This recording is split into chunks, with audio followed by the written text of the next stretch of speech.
ঈদ মানে হাসি খুশি, ঈদ মানে সেমাই খাওয়া, ঈদ মানে সবার সাথে মিলেমিশে চলা। ঈদ মোবারক, ঈদ মোবারক, ঈদ মোবারক। হ্যালো এভরিওয়ান, আসসালামু আলাইকুম। সবাই কেমন আছেন? আশা করি সবাই ভালো আছেন। আপনাদের সাথে আরেকটা ব্লগ ভিডিও নিয়ে চলে আসছি শেয়ার করার জন্য। আজকের ঈদের দিনে কি রান্না করলাম তাই আপনাদের সাথে শেয়ার করতে চলে আসছি।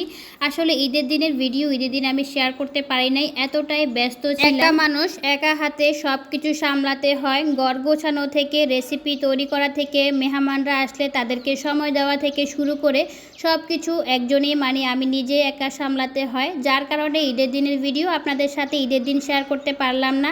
আসলে ঈদের দিন প্রচুর ব্যস্ত থাকি আমরা যারা মেয়েরা আছি। ইচ্ছা ছিল ঈদের দিন কি বানাচ্ছি, কি তৈরি করতেছি, প্রথম থেকে লাস্ট পর্যন্ত সব রেসিপি আপনাদের সাথে শেয়ার করব, কিন্তু কি আর করা, সময়ের কারণে মানে কিছুই আপনাদের সাথে শেয়ার করতে পারলাম না। তাই একটু প্রুফ নিয়েছি আর পুটিং রেসিপিটা আপনাদের সাথে প্রথম থেকে লাস্ট পর্যন্ত শেয়ার করতে পারতেছি।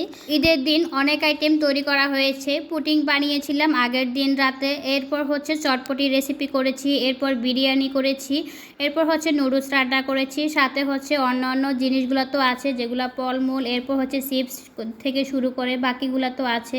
তো এখানে দেখতে পাচ্ছেন আমি পুটিংয়ের জন্য প্রস্তুতি নিচ্ছি। ঈদ বলে কথা, পুটিং তো বানাতেই হবে। আমি প্রত্যেকটা ঈদের চেষ্টা করি পুটিং বানানোর জন্য। পুটিং আর কেক এই দুইটা রেসিপি কিন্তু প্রত্যেকটা ঈদে আমি তৈরি করি। পুটিং আমার ছেলে মেয়েরাও অনেক বেশি পছন্দ করে, আমার কাছেও অনেক বেশি ভালো লাগে। তো এই তো দেখেন প্রায় মাঝামাঝি হয়ে আসছে, এখন কিছুক্ষণ পরে আমি নামিয়ে ফেলবো। এরপর দুধটা ঠান্ডা করব, ঠান্ডা করে এখানে 4টা ডিম আমি একে ভেঙে দিয়ে দেব। ইচ্ছা ছিল ঈদের দিন কি তৈরি করছি না করছি সব রেসিপি আপনাদের সাথে শেয়ার করব, যেহেতু প্রত্যেক দিন আপনাদের সাথে আমার সকল রান্না মানে শেয়ার করা হয়। আর ওইদিকে আমাদের ফেসবুক মামা তিনি তো চাচ্ছেন আমরা যেন প্রত্যেক দিন লং ভিডিও দেই। তো কালকে হচ্ছে একটা ভিডিও আমি দিতে পারলাম না, এতটাই ব্যস্ত ছিলাম, যেহেতু একা মানুষ ব্যস্ত থাকতেই হবে।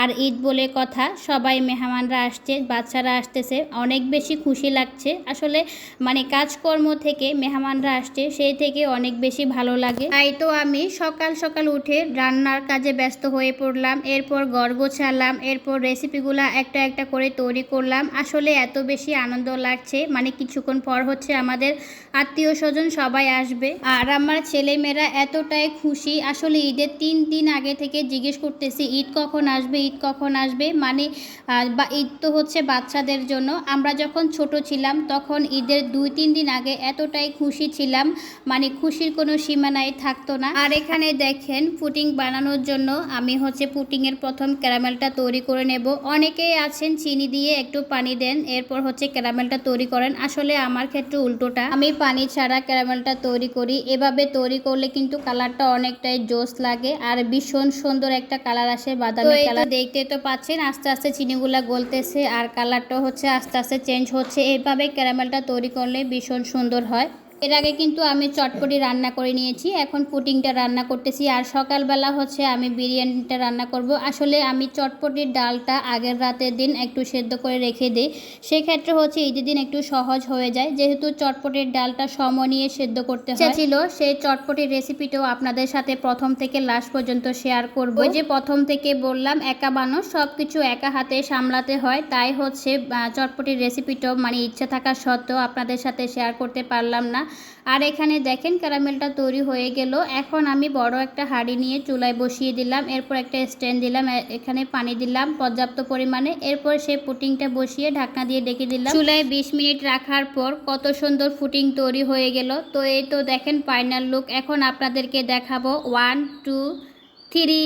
এই তো দেখেন কত সুন্দর একটা পুটিং তৈরি হয়ে গেল আর কালারটা অনেকটাই জোস আসছে। আসলে ক্যারামেলটা এভাবে তৈরি করলে পুটিংয়ের কালারটা অনেকটাই সুন্দর আসে, আমার কাছে তো ভীষণ সুন্দর লাগছে। সেই সাথে আমার ছেলে মেয়েরও দেখে অনেকটাই খুশি, তারা হচ্ছে এতটাই খুশি হয়ে আছে, নাচানাচি করতেছে দুই ভাই বোন একটা সাইডে। আসলে লজ্জার কারণে আমি ভিডিও করতে পারতেছি না, ওরা এতটাই লজ্জা পাচ্ছে। আমি যখন ক্যামেরাটা ওদের কাছে ঘুরিয়ে নিচ্ছি তখন ওরা এতটাই লজ্জা পাচ্ছে, নাচতে নাচতে নাচতে অন্য রুমে চলে গেছে, তাই ভিডিওটা আপনাদের সাথে শেয়ার করতে পারলাম না। এখানে আমি বিরিয়ানি রান্না করার জন্য মাংসটা কষিয়ে নিচ্ছি। এরপর হচ্ছে আমি চটপটি রান্না করেছি, নুডলস বানিয়েছি, সেটা হচ্ছে আপনাদেরকে একটু একটু দেখিয়ে দিচ্ছি। আসলে পুরো ভিডিও তো শেয়ার করতে পারলাম না, সেটা তো প্রথম থেকেই বলে যাচ্ছি।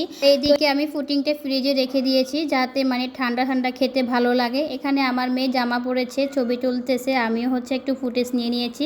আর আমার ছেলে দেখেন সুন্দর সুন্দর পোজ দিয়ে ছবি তুলতেছে। তো সবাই ভালো থাকবেন, আসসালামু আলাইকুম।